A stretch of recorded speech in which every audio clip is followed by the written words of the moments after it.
Shubor nakaslem jong unongsan Hima.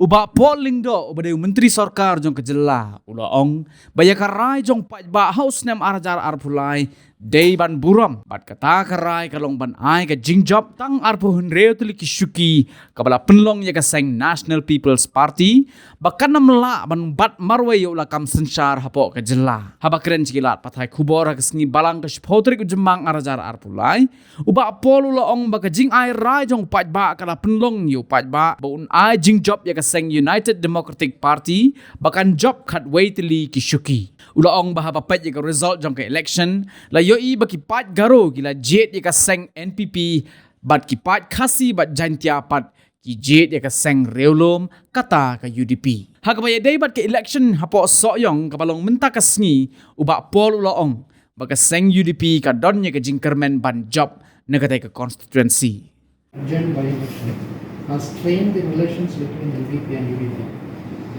No, I don't think there is any strain. In any case, this was an election that was supposed to be held along with the rest of the constituencies. So it's just a matter of accident that we lost our candidate at that point of time. But the fact that we could form a government and it's just been 2 months plus today. So I don't see even the need to mention that word strain. Even in a marriage you have 7 years each. So here you have a term of 5 years. So where's the space for age? I don't see any space. Post Soyong election. So how do you see this? Well, he's the best person to comment again and again. But as I indicated the other day,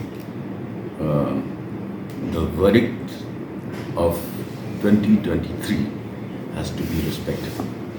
That verdict gave NPP 26 constituencies, which is why they could not form a government on their own. That same verdict gave the UDP 11 seats. And it's a verdict. When you analyze the election results, you have to analyze it sector-wise. So the Garo sector voted mainly in favor of the NPP, and the Khasi Jaiñtia sector voted mainly for a regional party called the UDP with 11 seats. So when you combine the two sectors, then only MDA 2 came into existence.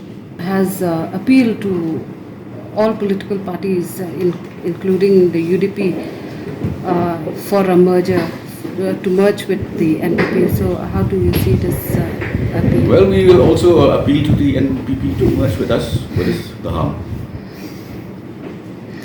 But have the NPP really approached the party for No, I have not merging? seen. I'm not aware of any such move. A lot of things will be said at election platforms, and more so when there is just one election for one constituency. So you have lots and lots of speakers. So obviously, when you have 20 speakers in one platform, they'll all want to say something fresh, something that will attract the attention of the media. I mean, at the center, here in the state center, given the choice, which one would you prefer, like merging with the BJP or NPP? Let them merge with us. Why should we merge with them? As a party, because see, in the last house, we had 6 MLAs. This time, if we manage Soyong, we will double the tally.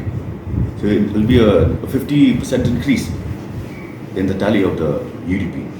But we have seen How sure you are like UDP is going to win from Soyong? Well, we have a very fair chance of winning. But obviously, the people's mandate will be known on the 13th. Mapol, there are people observation about this PDF recent merging with the NPP. It's some are saying that it is a failure of the UDP in its attempt to unify for that unification of the regional parties. Instead of joining the merging with the UDP, they went and merged with the NPP. How do you see this? What is your take on Well, that? I've always maintained that, it is the fundamental duty of the media and journalists to analyze political events.